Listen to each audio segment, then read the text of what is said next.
할렐루야, 할렐루야. 3월 3일 화요 새벽 예배 주님의 전화 오신 모든 성도님들을 예수님 이름으로 환영하고 또 축복합니다. 우리 힘으로는 주님의 길을 걸어갈 수 없지만 주님이 함께 하시면 모든 것이 가능한 것을 저희들이 의심 없이 믿고 끝까지 그렇게 주님의 약속만 붙잡고 나아가는 저희들 모두가 되길 소망합니다. 우리 시간 함께 이 찬송으로 우리 믿음을 고백하며 나아갑시다.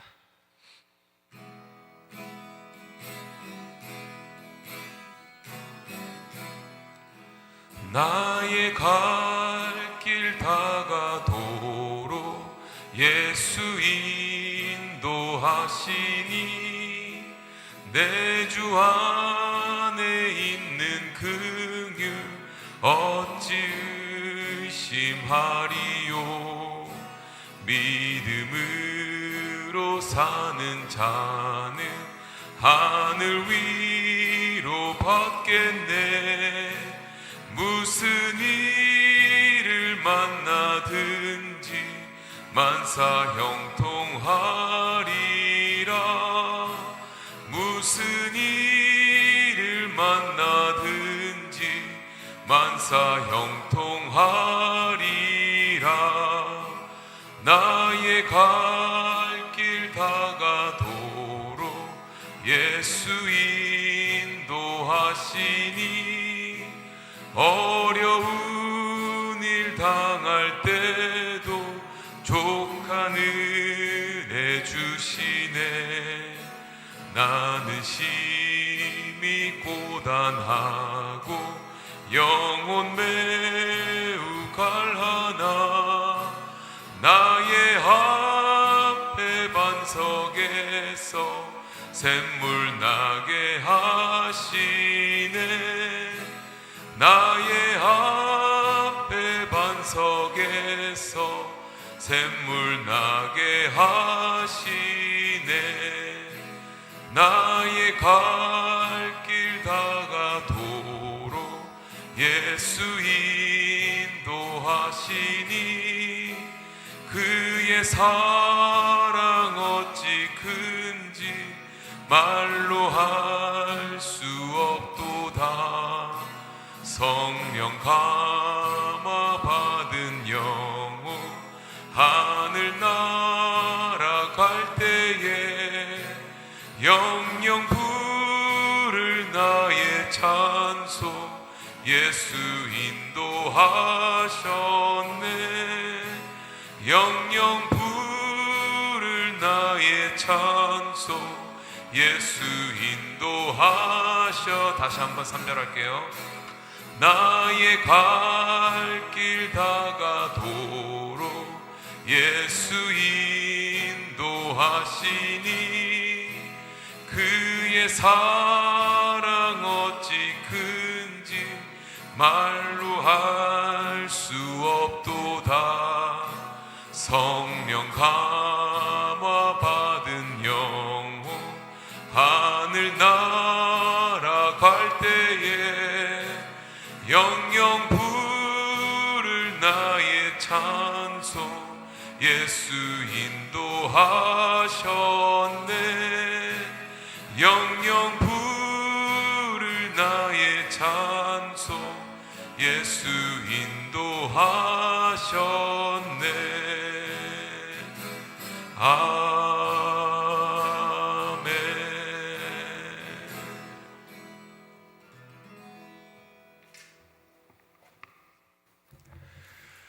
은혜가 풍성하신 아버지 하나님,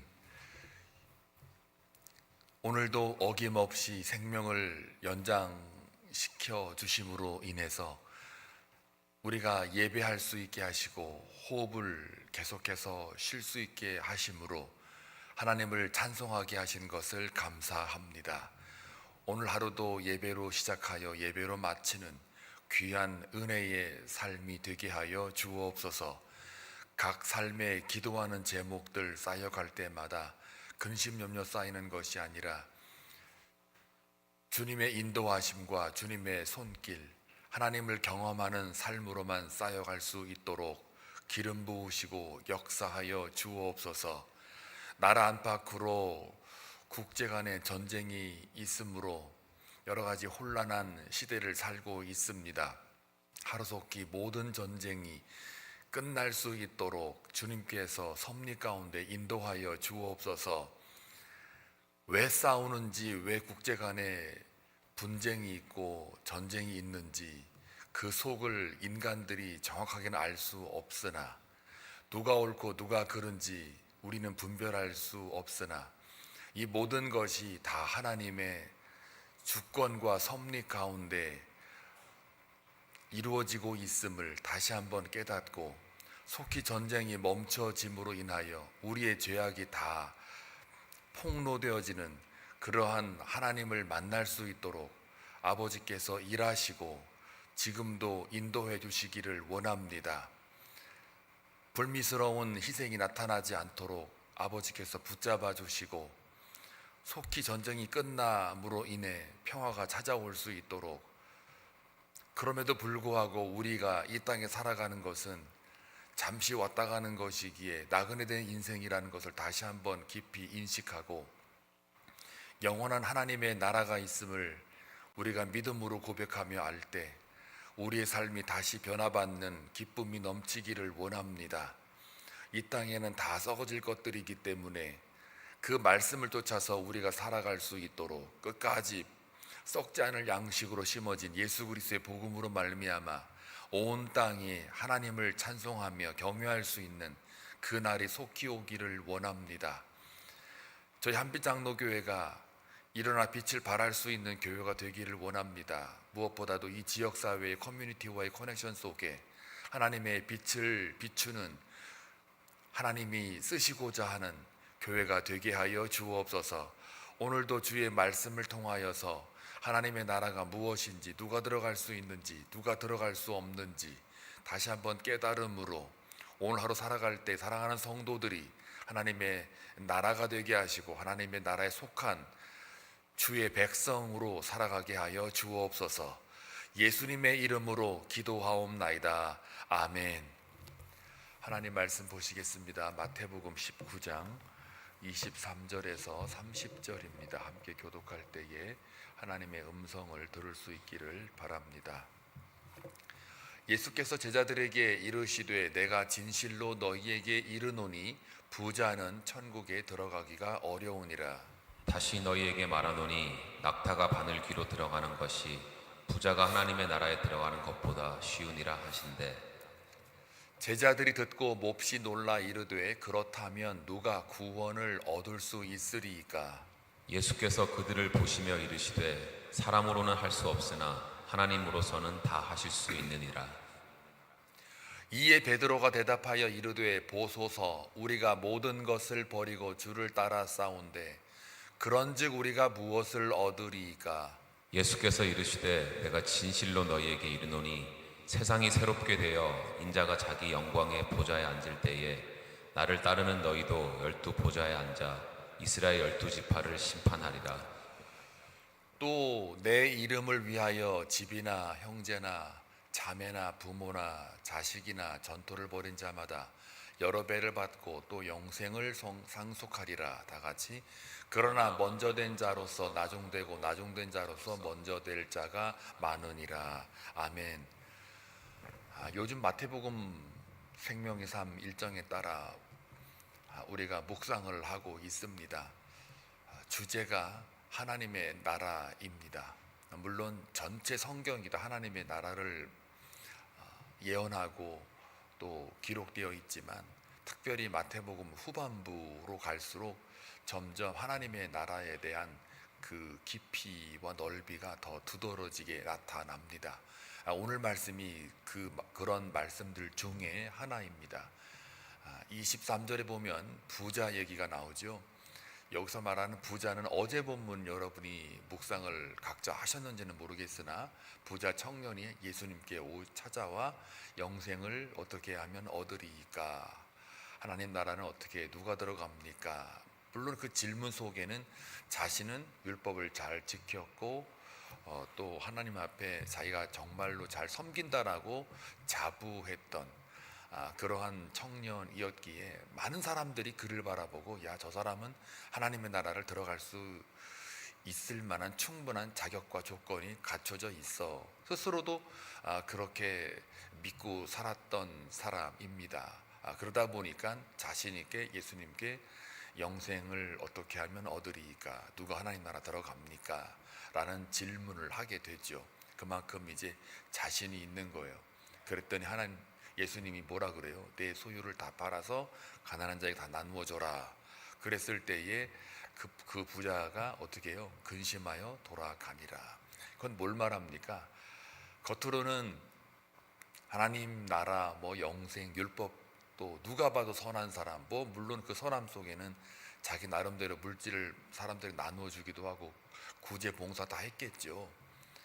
그러나 결국 그 예수 그리스도의 질문 앞에 그가 뭘 못한 거예요? 자기 부인이 안 된 거죠.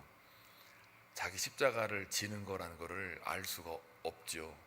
거기다가 그러다 보니까 당연히 뭐가 그의 삶의 중심이었습니까? 물질이죠. 가진 것, 소유. 그러니까 그 물질, 좀 더 들어가면 탐심이죠. 탐심이 자기의 삶의 중심이니까 골로새서 3장 5절 말씀에 의하면 탐심은 곧 우상 숭배라. 그러니까 겉으로 보기에는 하나님을 섬기는 것 같았으나 진짜 속을 들여다봤더니 우상 숭배하는 자였다. 당연히 그 부자는 어떻게 해요? 하나님 나라 못 들어가는 거죠. 영생도 없는 거죠. 이렇게 사람은 속일 수 있으나 하나님은 속일 수 없다. 그래서 중심을 본 하나님이시다라는 말 우리가 많이 하지 않습니까? 그러니까 사람이 보기에는 참 저 사람은 법 없이 살 수 있어 라고 말을 하지만 그러나 그 속을 들여다보면 다 죄덩어리다.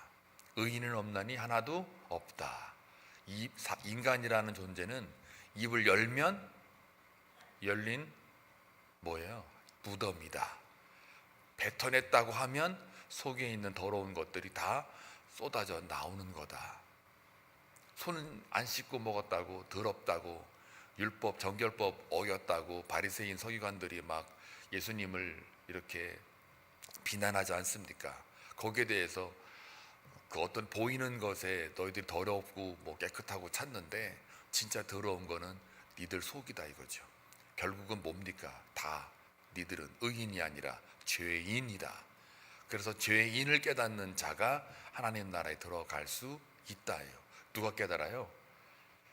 그 당시 바리새인이나 서기관들이 늘 정죄했던 자들 누굽니까? 여자들, 어린아이들, 나병 환자, 소경, 귀머거리, 다리 저는 자, 안전뱅이, 아무것도 할 수 없는 세리, 국가적으로도 그냥 죄인 취급받았던 세리, 이런 자들과 밥을 같이 먹는 예수님을 얼마나 그들이 비난했겠습니까? 그때마다 예수님이 뭐라 그래요? 세리 밭에 나를 따르라. 가나안 여인, 이방 여인, 수로보니게 여인, 내 믿음이 너를 구원했다. 다 지금 뭡니까? 나병 환자, 소경, 다 예수님만 의지하잖아요. 예수님만. 다른 거는 이제는 의지할 수가 없는 심령이 된 거예요. 다시 말하면 그 심령이 뭐예요? 마음이 가난한 자, 하나님만 의지할 수밖에 없는 자, 다른 것들은 아무것도 할 수 없는, 결국 심령이 가난하다는 얘기는 은혜만을 구하는 자, 그 자가 어떻게 해요? 천국이 너희 것이다. 곧 하나님 나라가 너희 것이다. 그러니까 부자하고 지금 제가 열거했던 사람들하고는 정반대죠. 그러니까 그렇다고 또 돈 많고 물질 있는 사람은 다 못 들어가냐, 그런 게 아니고요. 여기서 말하는 부자는 자기의 재물이나 자기 것을 믿고 하나님을 믿지 않는 자를 가리켜요. 예수를 인정하지 않고 예수를 믿지 않는 자, 예수 밖에 있는 자들. 그러니까 예수를 안 믿으니까 다른 건 믿겠죠. 물질이든 돈이든 명예든 지위든 신분이든 어떤 자기 실력, 역량, 그걸 믿겠죠.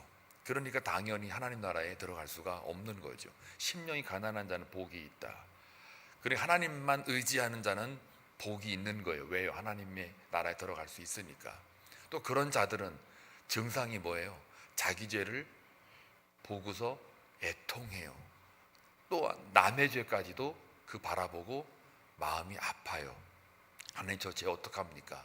저 죄를 어떻게 하면 해결할 수 있습니까? 라고 마음이 아파요. 그게 하나님 마음이에요. 하나님이 인간들을 바라봤을 때 정말 악이 관영하여 홍수로 다 쓸어버리는 그런 하나님의 그 진노, 그 깊숙한 곳에는 하나님의 아픔이 있는 거예요. 사랑이 있는 거죠.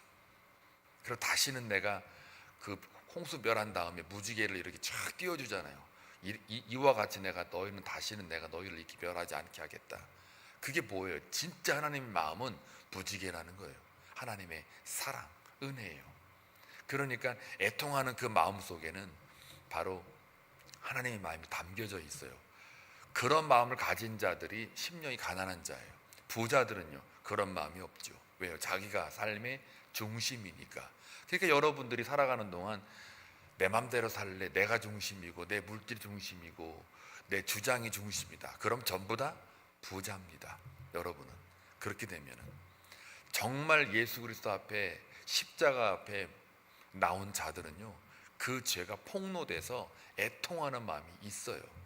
그리고 더 나아가 남의 죄까지도 그것을 아파하는 하나님의 마음이 거기에 있는 거예요.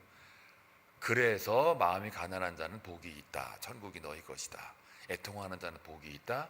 너희가 위로를 받을 것이다. 위로가 뭡니까? 십자가의 의로 인하여 구원을 받을 거라는 그 위로잖아요. 그렇죠? 이게 다 연결됩니다. 산상수훈의 총 주제는 하나님의 나라예요. 그래서 나중에 6장 33절에 가면은 먼저 그의 나라와 그의 의를 구하라. 그리하면 모든 것을 너에게 더하여 주시리라 라는 예수 그리스도의 이어지는 말씀이 우리에게 들어오는 거예요. 자, 그래서 결국은 부자들, 제가 말하는 부자 의미가 뭔지는 아셨죠? 그러면 이제 우리가 가끔가다 그런 말해요. 돈 있는 사람들은 괜히 마음이 은근히 찔려요. 돈 있고 철저히 하나님을 잘 믿고 의지하면은 괜찮죠. 아리마다 요셉 어땠어요? 부자였잖아요. 삭개오 부자였잖아요. 그런데 예수님이 이제 막상 십자가의 길 예루살렘으로 입성할 때에 제자들은 뭐 했어요? 누가 크냐 작냐 쟁론하고 있었잖아요. 그동안에 자기가 배 버리고 그 금을 버리고 가족 버리고 다 버렸습니다. 오늘 여기 나와요. 27절에 보니까 이렇게 나와요. 이에 베드로가 대답하여 이르되 보소서 우리가 모든 것을 버리고 주를 따라 싸운데 그런즉 우리가 무엇을 얻으리이까. 이 말 속에도요 이게 다 담겨져 있는 거예요. 그동안에 내가 다 버렸다 이거예요. 근데 그 버린 것이 희생으로 겉보기에 이게 증명이 되죠. 예, 잘했어요. 제자들도 나름 다 버리고 주 따르기 쉬운 게 아닙니다. 이 당시에 목숨 걸고 따르는 거예요. 그런데도 그것조차도 나중에 십자가 앞에 섰을 때 다 도망가고 배반하는 거 보면 그것이 뭐예요? 그게 다 그동안에 자기 의의를 쌓았다라는 거죠. 나도 모르게. 그러니까 이거는 하나님의 일이지 사람의 일이 아닌 거예요. 사람으로 살 수 없다라고 분명히 얘기했잖아요. 26절에 보면은 예수께서 그들을 보시며 이르시되 사람으로는 할 수 없으나 아무리 내가 버리고 뭘 했다고 해도 결국은 이 일은 하나님으로 다 하실 수 있느니라. 뭘 할 수 있다는 거예요? 십자가예요.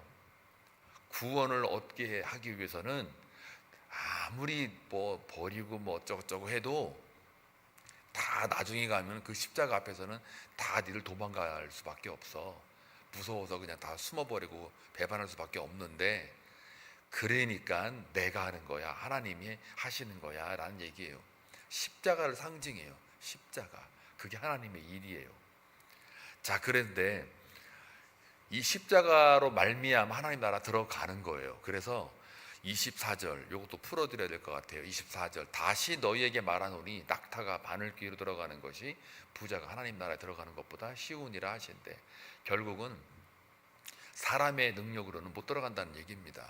부자를 물론 하나의 대명사로 내걸고 있었지만 결국은 낙타, 이 당시에 가장 큰 짐승을 상징해요. 바늘귀, 이 당시에 그 성전 문의 가장 작은 문을 상징해, 가장 작은 통로를 상징해요. 그러니까 가장 큰 짐승이 가장 작은 그 안으로 들어가는 이것보다 더 하나님 나라 들어가는 게 훨씬 더 어렵다라는 거예요. 그러니까 못 들어간다는 얘기죠. 누가요? 부자 같은 사람들은. 여기서 말하는 부자는 하나님을 의지하지 않는, 즉 하나님을 의지한다라는 말은 예수 그리스도를 통하지 않고, 즉 십자가를 통하지 않고는 하나님을 의지할 수도 없고요, 하나님을 볼 수도 없어요. 예수 그리스도가 분명히 그러잖아요. 나를 본 자가 하나님을 본 자다. 나를 믿는 자가 하나님 아버지께로 갈 수 있는 자다. 그러니까 예수 그리스도를 통하지 않고는 하나님 나라로 들어갈 수가 없어요. 이게 다 지금 부자를 상징하고 부자를 이렇게 좀 책망하면서 얘기를 하는 거지만, 결국은 다 그 속을 들여다보면 그 진짜 본 뜻은 예수가 그리스도다. 예수로 말미암아서만 하나님 아버지께, 하나님 나라로 들어갈 수 있다라는 말을 계속 하고 있어요. 자, 그러니까 이제 25절에 제자들이 듣고 몹시 놀라요. 당연히 놀래죠. 그렇다면 누가 구원을 얻을 수 있으리까? 이 놀래는 수밖에 없는 거예요. 왜요? 부자 청년은 율법 너무 잘 지키거든요. 구제 봉사 잘하거든요. 누가 봐도 저 사람은 법 없이 살 수 있는 사람이야 라고 말을 해요. 그런데 그 사람이 못 들어간다 그러니까 누가 들어가느냐? 왜요? 제자들도 유대 율법에 여전히 영향을 받고 있는 자들이었거든요. 왜? 나중에 누가 크냐 작냐 뭐 이런 식으로 십자가 앞에 다 도망가 버리니까요. 몹시 놀랄 수밖에 없어요. 하나님 나라 못 들어간다고 하니까. 자, 그랬을 때에 결국은 뭡니까? 이게 나중에 가서는 자기를 부인하지 않고 자기 십자가를 지지 않는, 십자가를 모르는 거죠. 자, 그래서 다시 이제 넘어오면은 28절에 보면은, 자, 요 말이 다 여기 설명해 줘요. 예수께서 이르시되 내가 진실로 너희에게 이르노니 세상이 새롭게 되어 인자가 자기 영광의 보좌에 앉을 때, 인자 예수가 자기 영광의 보좌에 앉는다. 이게 무슨 말일까요? 십자가를 지는 사건을 가리켜요. 십자가에 들려서 달려가지고 죽음으로 고난을 맞이하고 이 장면이 있어야 돼. 이것을 거쳐야만 영광의 보좌예요. 이게 뭐예요? 말씀이 육신인데 우리 가운데 거하심에 아버지의 독생자의 영광. 이게 뭡니까? 말씀이 육신이 된 거, 영원한 하나님이 인간이 된 거, 그 인간이 된 예수가 십자가에 달려 돌아가시는 거, 그걸 아버지의 독생자의 영광이라는 거예요. 그러니까 죽음이죠. 죽음. 그러니까 십자가가 인자가 자기 영광의 보좌에 앉는 거예요. 그렇다 그러면 나를 따르는 너희 제자들도 12보좌에 앉아, 이 말이 뭐예요? 제자들도 십자가를 지고 가는 삶을 살아내야 영광이 되는 거예요. 그리고 나중에 이스라엘 12지파를 심판하리라. 십자가로 말미암아 이제 구원과 심판이 딱 갈라지잖아요. 십자가 안에 의로 들어온 사람들 어떻게 해요? 영광, 구원이죠. 아닌 자들은요, 심판이죠. 그러니까 저게 다 십자가로 말미암아 너희가 구원을 얻을 거다라는 말을 사람으로서는 할 수 없으나 하나님으로서는 할 수 있느니라 라는 말과 같은 말이에요. 저게. 그러니까 우리 삶은 어떠해야 된다는 얘기예요. 예수를 따르는 자로서 우리가 십자가의 삶을 살아가는 거예요. 그게 우리도 예수님처럼 영광의 보좌에 앉는 거란 말이에요. 그걸 영광이라는 거예요. 근데 그게요, 이게 제자들도 이때만 해도 이 땅에서의 영광의 보좌인 줄 알았어요. 이 땅의 영광의 보좌. 저게 십자가, 자기가 죽을 거라고는 상상도 못하죠. 그러니까 부자 얘기가 나오고 자기 부인 얘기가 나오고 사람이 아니라 하나님으로서밖에 할 수 없느니라 이 말이 나오고, 다 지금 이게 보니까 다 뭘 향하는 거예요? 지금 이제 앞으로 십자가를 지는 예수 그리스도, 고난을 지고 가는 예수 그리스도를 지금 계속해서 보여주고 있다고요. 그런 자, 십자가 의로 말미암아 받은 자만이 하나님 나라에 들어간다예요. 자, 그래서 여기 보면은 29절에 또 같은 말이 반복이 돼요. 말만 바꿨지 그래서 내 이름을 위하여 집이나 형제나 자매나 부모나 자식이나 전토를 벌인 자마다 여러 배를 받고 또 영생을 상속하리라. 영생을 상속해요. 영생을 언제 얻어요? 십자가로 말미암아 내가 죄 사함을 받을 때 영생을 받잖아요. 그러니까 아까 방금 읽었던 28절에 영광의 보좌에 앉는, 이게 십자가에 달리신 예수 그리스도를 상징하잖아요. 또 제자들도 나중에는 십자가에 다 달려서 그 삶을 살아내요. 그랬을 때에 뭐가 보장이 돼요? 영생을 상속받아요. 영생을 얻으리라. 그러니까 뭐라고 나중에 요한복음 3장 16절에 하나님 세상을 이처럼 사랑하사 독생자를 주셨으니 이는 저를 믿는 자마다 멸망치 않고 뭘 얻어요? 영생을 얻게 하려 하심이라.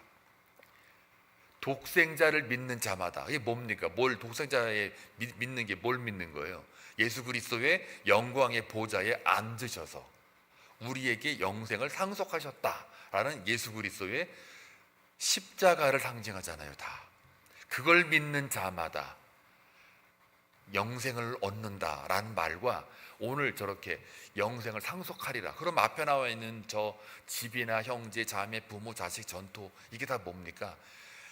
이 땅에서는 우리가 혈연이나 육적으로는 가족이 될 수 있죠, 우리끼리는. 그러나 하나님의 나라에서는 십자가의 의로 말미암아 새로운 가족이 만들어진 거예요.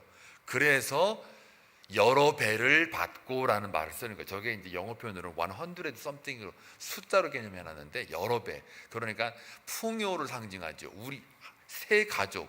그러니까 이게 무슨 모습이에요? 성령을 받고 나중에 초대교회가 발생하잖아요. 성령을 받고 초대교회 그 모습이 사도행전 2장에 나와요. 그러면 거기 내용을 보게 되면 서로 떡을 떼고 물건을 통용하고 그러면서 서로 기도에 힘쓰며 말씀에 전무하느니라, 이 모습이 나오잖아요. 네 거 내 거 없고 서로 그냥 피차 복종하며 살아가는 그 초대교회 모습. 그게 거기 있는 사람들이 다 누굽니까? 새 가족이잖아요. 하나님의 나라 백성으로서의 새 가족, 새 하늘과 새 땅의 모습이잖아요. 그거를 상속받는단 말이에요. 그게 하나님의 나라의 모습으로 가고 있는 거예요. 그냥 우리 한빛장로교회나 그리스도인들의 공동체는 이와 같아야 되는 거예요. 왜요? 십자가의 의로 다시 거듭난 자들, 그들의 모습이 바로 하나님의 나라예요. 그러니까 그 안에서는 뭐가 없어요? 신분, 지위, 고와 막론하고 다 똑같아요. 누가 높고 낮음이 없어요. 그러니 제자들이 원하는 누가 크냐 작냐, 누가 오른쪽이냐 왼쪽이냐 이런 말 하는 것 자체가 벌써 어떻게 해요? 하나님의 나라가 뭔지를 모르는 거예요. 그러니까 교회 안에서는 최소한 세상 속에서 교회라는 곳은 어느 누가 와도 여기에 위로가 있고 사랑이 있고, 그렇다고 죄를 정당화라는 얘기가 아닙니다. 죄를 그냥 그대로 못 본 척하고 품어라 이런 차원이 아니에요. 이미 죄를 걸러서 십자가의 보혈의 피로 말미암아 걸러져서 이곳에 와서 다 죄인이라는 것을 고백하며 자기를 부인한 자들의 모임이기 때문에 거기서 누가 그냥 장냐가 쟁론되지 않는단 말이에요. 누가 옳으냐 그르냐 이게 문제가 아닌 거예요. 그저 은혜를 입은 자들의 모임이란 말이죠. 그러니까 누가 와도 거기에 죄인이 와서 거기서 위로를 받는 거란 말이에요. 내 죄에 대해 애통하는 모임이 되는 거예요. 또 남의 죄에 대해까지도 애통하는 마음으로 그 모임이 되는 거예요. 그러니까 그를 위해서 기도가 되는 거예요. 나를 위해 기도하는 것도 문제지만, 회개도 문제지만 다른 사람의 죄를 위해서 기도하게 된단 말이에요. 그런 모임이 교회예요. 그래야 세상으로부터 구별되는 거예요. 그게 거룩이에요. 그래서 오늘 뭐라 그래? 마지막, 그러나 먼저 된 자로서 나중되고 나중된 자로서 먼저 될 자가 많으니라. 이거 가지고 여러분들 많이 인용을 하셨던 것 같아요. 예를 들어서 늦게 믿은 사람이 있어요. 역시 늦게 믿은 사람이 먼저 믿은 사람보다 가끔 가다가 더 앞서가네. 역시 나중된 자가 먼저 된다고 그러더니 맞네. 이렇게 여러분들이 그러잖아요. 사실 그런 말은 아니고요. 그런 말은 아니고, 그건 현상적으로 일부분으로 적용은 될 수 있으나 그 본질은 그게 아니라, 저 말은 하나님의 나라라고 하는 것은 자, 세상 나라부터 얘기해 볼게요. 세상 나라는 먼저 된 자가 먼저 돼요. 나중된 자가 나중돼요. 그런데 하나님의 나라는 먼저 된 자, 즉 높은 자가 낮은 자를 섬기는 나라예요. 세상 나라는요, 낮은 자가 높은 자를 섬기는 나라예요. 그러나 하나님의 나라는 높은 자가 낮은 자를 섬겨요. 그러니 나중된 자가 먼저 된 자를 섬길 수 있고, 먼저 된 자가 나중된 자를 섬길 수가 있고, 결국은 뭡니까? 하나님 나라는 지위고와 막론하고 어떤 실력 있냐 없냐, 옳고 그르냐, 누가 더 착하냐 못났냐, 이거 다 따지는 게 아니라 그것이 다 없어져요. 없고 다 죄인으로 말미암아 죄 사함 받은 권세를 힘입어 하나님의 백성으로 살아가는 사람들의 모임이에요. 그 공동체는 거기에는 먼저 되고 나중되고 높고 낮고 실력이 있고 없고 가지고 안 가지고 이런 게 없단 말이에요. 다 하나님 앞에, 하나님의 나라는 전부 다 자녀로서, 자녀의 권세로서 살아가는 자들이에요. 그러니까 하나님의 나라는 그래서 먼저 된 자로서 나중되고 나중된 자가 먼저 될 자가 많다라는 말은 다 똑같다는 얘기죠. 그게 하나님의 나라의 모습인 거예요. 이해가 되셨습니까? 하나님의 나라는 그래서 하나님만 바라보고 살아가는 차별이 없는 거룩으로 계속해서 향하고 있는 거룩의 공동체. 그래서 성도라는 말이 참 아름다운 말이에요.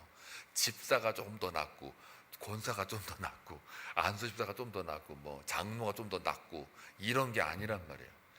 거룩함으로 부르심을 받은 성도. 이게 십자가를 지나간 하나님의 자녀의 권세를 받은 자들의 성도. 이게 굉장히, 그래서 성도님 이 말이 굉장히 멋진 말이거든요. 그래서 사실은 우리 교회도 직분, 집사님, 권사님, 장로님, 목사님 이거보다는 참 사실은 원래 거룩함을 부르심을 받은 성도님, 이게 원래는 진짜 성경에 원하는 말이거든요. 원래는 이제 그 교회 안에서 이렇게 분쟁이 있고 여러 가지 말들이 많고, 그러니까 교회 질서와 체계를 갖추기 위해서 이 사도 바울이 누구는 교사로, 누구는 집사로, 누구는 장로로 이렇게 하나의 어떤 그 팀워크라기보다는 각자의 맡은 지체로서의 역할, 기능을 좀 설명하고자 이런 직분들을 세운 것이지, 사실은 본질로 들어가면 거룩함으로 입은 부르심 받은 성도. 다 우리는 성도예요. 저도 성도, 다 여러분도 성도, 다 성도예요. 그러니 처음 온 사람은 뭘로 불러야 돼요? 성도라 부를까요? 집사라 부를까요? 이게 중요한 게 아니란 말이에요. 사실은 원래는 이름 불러야죠. 원래 누구시 이렇게. 그러니까 이제 부를 게 없으니까 집사 부르기는 뭐하니까 그냥 성도님 이러는데, 진짜 성도의 그 부르심이라는 건 엄청이 중요하고 그게 진짜입니다. 그러니 그런 거는 여러분이 잘 아시고, 여러분이 하나님의 부르심 받은 성도로서 하나님의 나라의 지체라는 거 잊지 마시고, 오늘 하루 살아가는 동안 여러분의 나라가 하나님의 나라가 되고, 그래서 하나님 나라의 백성답게 오늘도 살아가는 그런 귀한 은혜가 있길 주의 이름으로 축원합니다. 기도합니다. 고맙고 자비로우신 아버지 하나님, 오늘도 주의 계시의 말씀을 통해서 예수님이 우리에게 무엇을 말씀하시고자 하는지를 깨닫습니다. 오늘도 회개하는 심령으로 주님 앞에 나아가기를 원합니다. 하나님만을 의지하며 예수 그리스도의 십자가만을 바라고, 그리하여 하나님 앞에 바로 설 수 있도록 끝까지 눈동자처럼 지키시고 인도하여 주옵소서. 하나님 나라 백성으로 살아가는 이것이 엄청난 큰 복임을 다시 한번 깨닫고, 오늘도 누굴 만나든 어디에 있든 무엇을 하든 하나님의 나라가 확장되어지는 것을 우리의 눈으로 보게 하여 주옵소서. 예수님의 이름으로 기도하옵나이다. 아멘.